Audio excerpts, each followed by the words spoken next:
How's everybody doing? It's me again. I haven't seen y'all in a while. Hope everybody's doing okay. I got this from Dangerous Dan 762. He's an old buddy of mine. I got the link down. 20 questions for gun owners. So I'm just going to jump into it. Question 1. Do you believe that criminals and domestic abusers should be able to buy guns without background checks? Should they be able to? No. Will they? Yes. What was the word? Criminals and domestic abusers. The whole background check thing is ridiculous to me. I think that comes in there. But if a criminal or a domestic abuser wants a gun, they're going to get a hold of one. It's not like they're hard to come by. So why do I get punished? Why is my right abridged and turned into a privilege? Because of criminals and domestic abusers. So they should not be able to, but they will anyways. So yeah, it'd be nice, but let's be realistic about it. It doesn't matter. Number 2, what is your proposal for keeping guns away from criminals, domestic abusers, terrorists, and dangerous mentally ill people? Well, I don't have a proposal because you can't do it. Now, I do have a proposal to keep the rest of us safe from criminals, domestic abusers, terrorists, and dangerously mentally ill people, and that is to get more guns out into the hands of the citizenry. I don't really think I need to explain this to any of my viewers, so I won't. Do you believe that a background check, here it is, infringes on your constitutional right to keep and bear arms? Yes. The right to keep and bear arms is no longer a right if I have to ask permission for it. And if this is your first time watching and you're not really into the movement and you're kind of disagreeing with me, a right is something that I don't need to ask anybody for. If it's my right to talk on my cell phone, then that's my right, and I don't have to ask anybody. I can dial up and talk to somebody.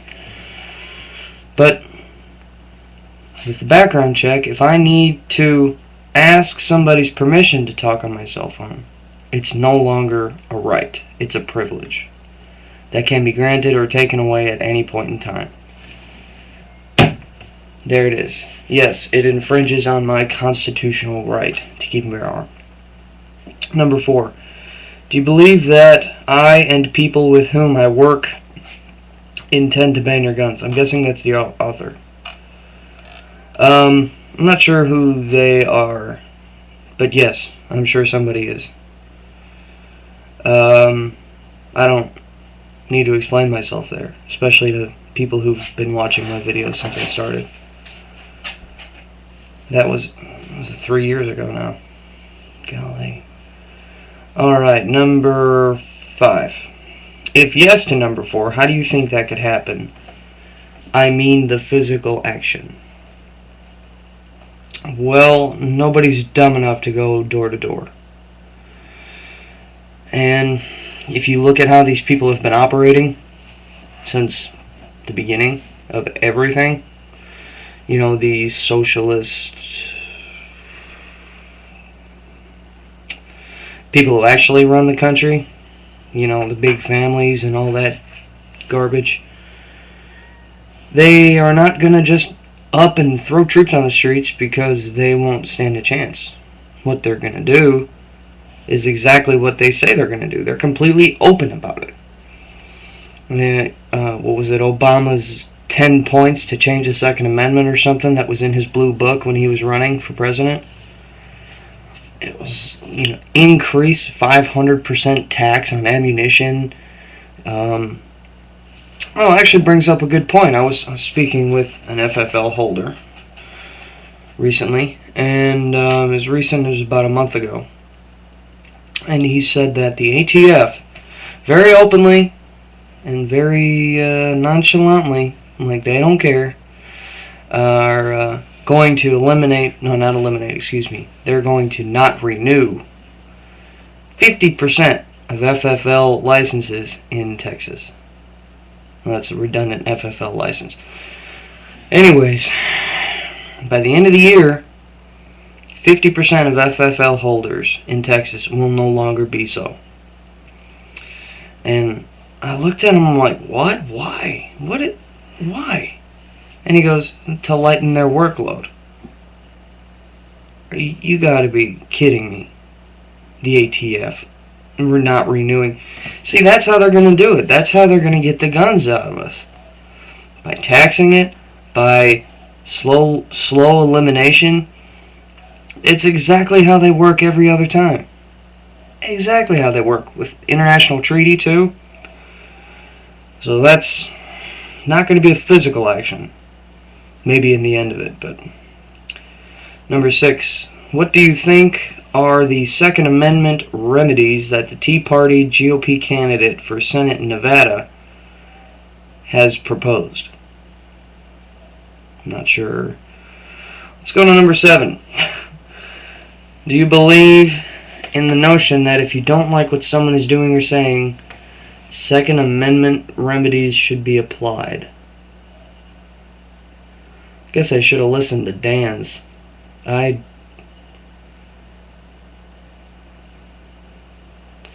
If you're asking, do I think somebody should be shot because I don't believe what they're saying? No. I really hope that's not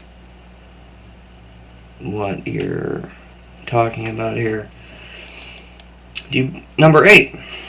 Do you believe it's okay to call people with whom you disagree liars and demeaning names? I really don't care. This isn't the schoolyard anymore. This is kind of stupid.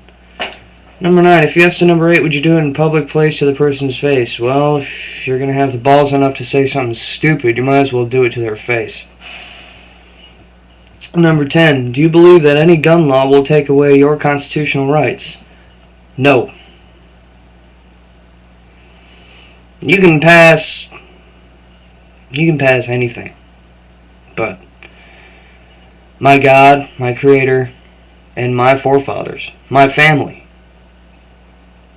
died to give me the rights. And no piece of paper is going to take that away from me. And if you come to take it away from me, better bring your buddies. Number 11. Do you believe in current gun laws? Do you think they are being enforced if not explained? Or if not explained, excuse me. Do I believe in current gun laws? No. I already explained most of it, and the backbone of my disagreement, I guess, the main part of my disagreement with the gun laws is the background checks. Do you think they are being enforced? Yeah. Well, in Madison, I was reading that a group of 5 guys, I guess, went into a Brahms or something, and they were open carrying because Wisconsin just got open carry. So cops showed up because some old lady called and said she was nervous. And apparently 2 of them wouldn't show ID to the police. Hell yeah, good job, guys.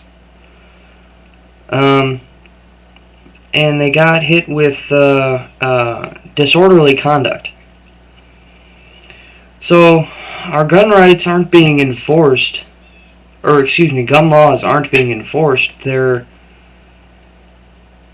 laws are being passed into law, and then,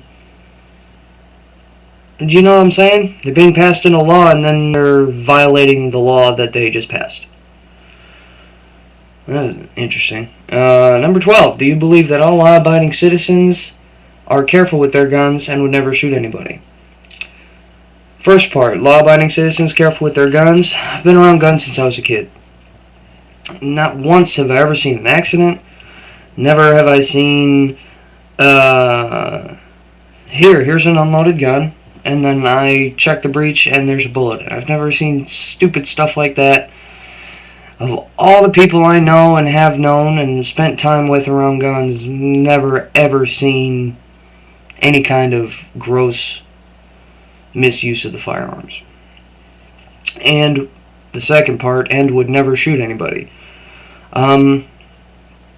If presented with a situation such as innocent lives in danger, their own lives in danger, they would shoot somebody. Not out of malice, not in cold blood, but to defend people, yeah, absolutely they would. 13. Do you believe that people who commit suicide with a gun should be included in the gun statistics? I'm gonna have to sit on that one for a while. I don't know. Let's just skip that one. You know what? Yeah, I'll come back to that one. Number 14. Do you believe that accidental gun deaths should count in the total numbers? Yes. I don't know why they wouldn't in the total numbers. Number 15. Do you believe that sometimes guns, in careless use or accident, can shoot a bullet without the owner or holder of the gun pulling the trigger? Yes, if you've done your own trigger work and you're an idiot. Or if some fluke, or maybe not even a fluke, if you just don't maintain your gun, or if you did your own trigger job and it's a poor job done, you can certainly mess your own gun up. So yeah, that could happen, but in careless use or an accident, can shoot a bullet without the owner or holder of the gun. Well, you shouldn't be walking around racked and ready to go with a gun that you've done your own trigger work on. That's just what I believe. 16. Do you believe that 30,000 gun deaths a year is too many? Absolutely. I hate to hear about people dying from the gun. But how many people a year die from... Isn't 30,000 the number of people who die in flu season, which is like a few months? Or is that 40,000 or something? I mean, it's sad to hear. I mean, I'm not going to deny that. It's sad to hear that people die from guns, misuse of the guns, such, all that stuff. I'm not sure where I'm at on time right now. But is it too many? Well, look at it in contrast with drunk driving deaths, or just car accident deaths, or, flu deaths. Come on, something as simple as the flu, I do believe, is like 40,000 in a few months. Number 17, how will you help to prevent more shootings in this country? Promote gun ownership.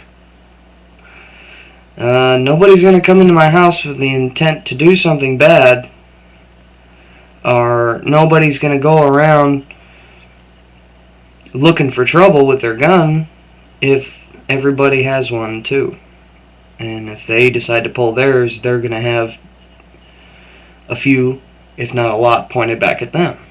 So what I'm going to do to prevent more shootings is I'm going to carry myself and promote carry, open and concealed. Number 18. Do you believe the articles that I've posted about actual shootings, or do you think I'm making that up, or that human interest stories and events that have happened should not count when I blog about gun injuries and deaths? I haven't read your stuff, sorry. 19. There has been some discussion of the role of the ATF here. Do you believe the ATF wants your guns and wants to harass you personally? Yes. If so, provide examples. I already said one earlier. Some have written a few that need to be further examined.